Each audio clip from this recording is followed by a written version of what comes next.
Hi everyone, my name is Charlie and today I have a review of The Lost Story of the William and Mary, which is subtitled The Cowardice of Captain Stinson. This book was written by Gill Hoffs, the same writer who wrote The Sinking of the RMS Taylor, which was the story of the Victorian Titanic.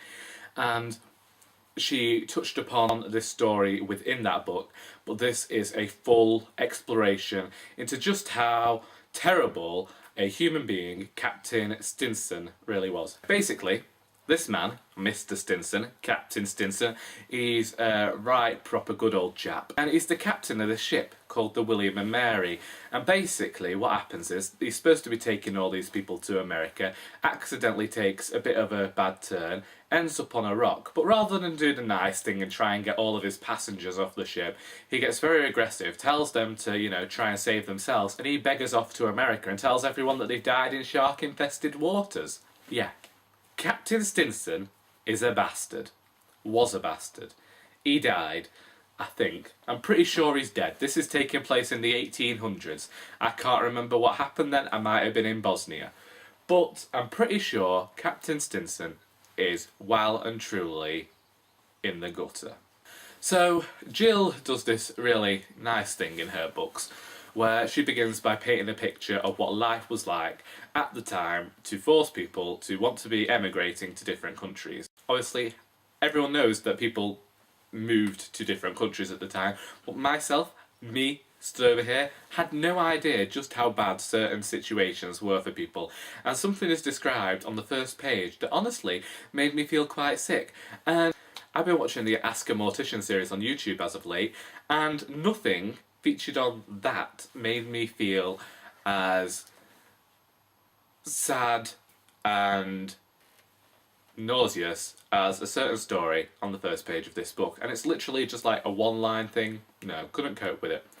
But the book I read in overall one sitting. My nephew came in the middle, and obviously you have to watch Paw Patrol and do all that fun things, play in sand, ruin your hands for the rest of your days, but it's got to be done. So the next 80 pages I wasn't able to read until I went to bed. And it is, again, a rather fantastic book. Gill is very good at writing non-fiction, very good at making you feel for real people that you've never actually met before and understand their plight and empathise with it.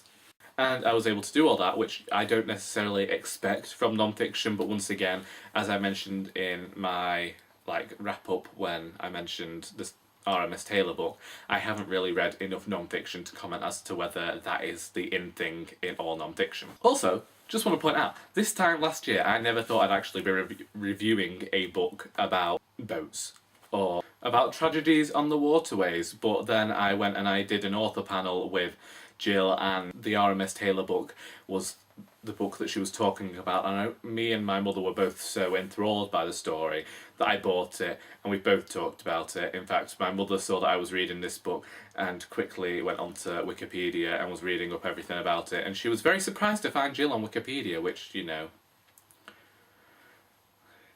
the internet. Eventually, obviously, people are actually quite kind, and so the people on this boat got saved.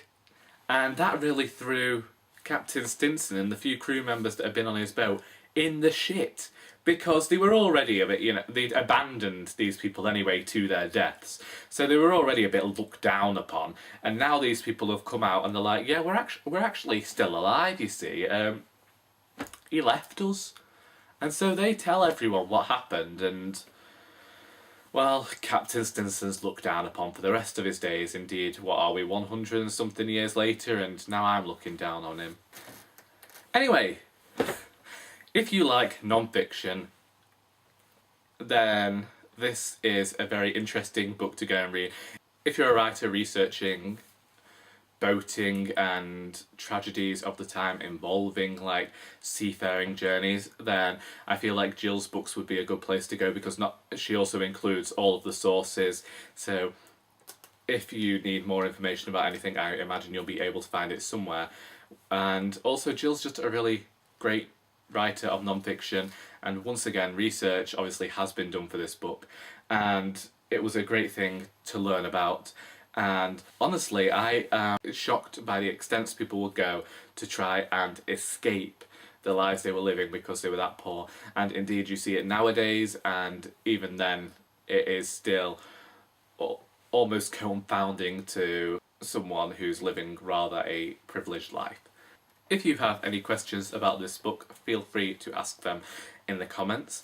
And yes, I realise that I've given away absolutely everything that happens, but it does give it away in the blurb. You're reading an account of the events and how such things came to be.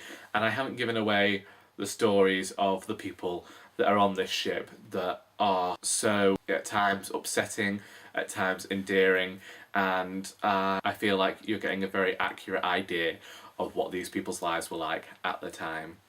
I hope you enjoyed this video, and until next time, that is all.